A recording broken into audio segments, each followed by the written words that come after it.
Plane তখন মাঝাকাশে ৩৬,০০০ foot ওপরে। হঠাৎ এক ধাক্কায় প্রায় ৩০০ ফুট নেমে যায় বিমান। আসন থেকে ছিটকে পড়েন যাত্রীরা।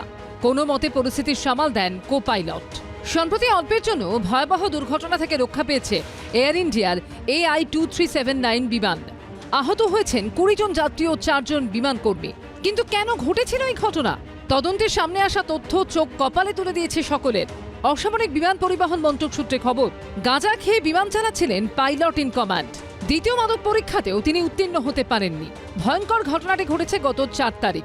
এয়ারবাস A320 নিও মডেলের বিমানটিতে ১৩৭ জন যাত্রী ও ৮ জন ক্রু ছিলেন। থাইল্যান্ডের ফুকেট থেকে দিল্লি আসার পথে ওড়িশার আকাশে হঠাৎ তীব্র ঝাঁকুনি দিয়ে অনেক নিচে নেমে যায় বিমানটি। পরে বিমানটি স্থিতিশীল হয় এবং দিল্লিতে নিরাপদে অবতরণ করে।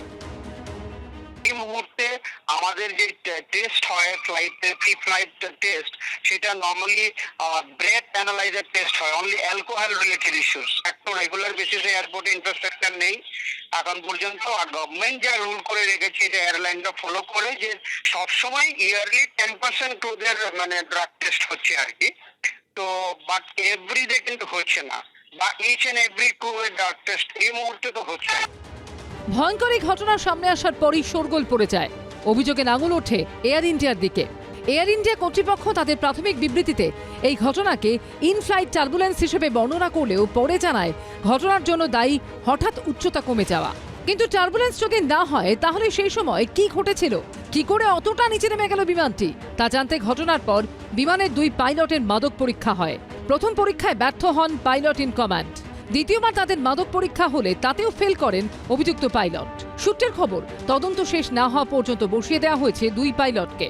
অন্যদিকে বুধবারও কলকাতা বিমানবন্দরে যান্ত্রিক ত্রুটি ধরা পড়ে একটি এয়ার ইন্ডিয়ার বিমানে। আমরা এই মুহূর্তে রয়েছি কলকাতা বিমানবন্দরে এবং এখানে দেখা যাচ্ছে যে এয়ার ইন্ডিয়া এক্সপ্রেস IX1254 এই যে ফ্লাইটটি রয়েছে এদিন 6:30 নাগাদ, সেটি 170 জন যাত্রীকে নিয়ে কলকাতা থেকে চেন্নাই যাওয়ার কথা থাকলেও প্রায় 4.5 ঘন্টারও বেশি সময় পেরিয়ে গেছে, এখনো পর্যন্ত এই ফ্লাইট ছাড়া হয়নি। যাত্রীদের অভিযোগ, তাদের জন্য বিকল্প কোনো ব্যবস্থা করা হয়নি। কখন বিমান ছাড়বে তা জানানো হয়নি। পরে বেলা 12:30 নাগাদ ছাড়ে বিমানটি। সুকান্ত মুখোপাধ্যায় রিপোর্ট, এবিপি আনন্দ, কলকাতা। 15 আগস্ট সেই ক্ষেত্রে একটা নাশকতা করার বড় রকমের কোনো পরিকল্পনা ছিল বলে আশঙ্কা করা হচ্ছে। স্বাধীনতা দিবসের 3 দিন আগে ভারত বাংলাদেশ সীমান্ত লাগোয়া হাবড়া থেকে পাকিস্তানি জঙ্গি সন্দেহে গ্রেফতার হয়েছে রানার অফ ওরফে ওয়াহাব আলম।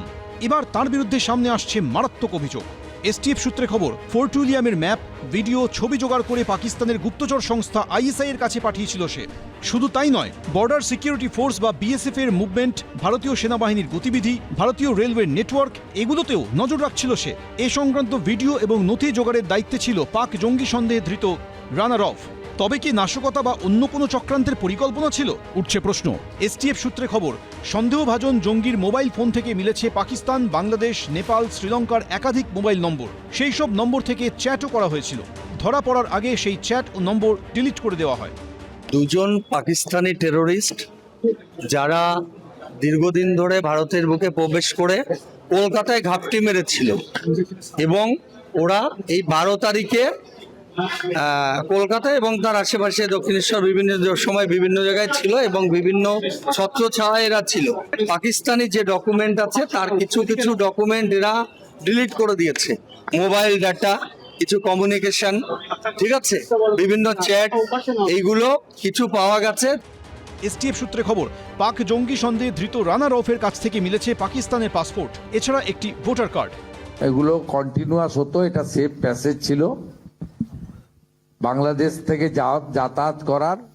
বাংলাদেশ তো জঙ্গিদের ঘাঁটিতে পরিণত হয়েছে, তারা পশ্চিমবঙ্গকে সেফ করিডোর হিসেবে ব্যবহার করত। আগে বাইরের রাজ্যের পুলিশ এসে এগুলো অ্যাকশন নিত, এখন পশ্চিমবঙ্গ পুলিশকে করতে দেওয়া হচ্ছে, তাই আপনাদের সামনে এগুলো আসছে এবং এই ক্র্যাকডাউনের কাজ চলবে।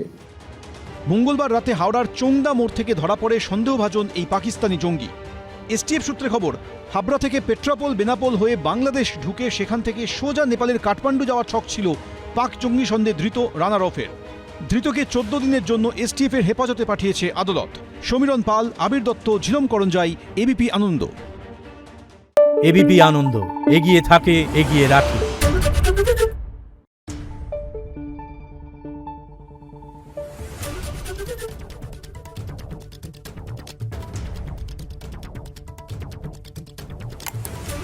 নিউজ।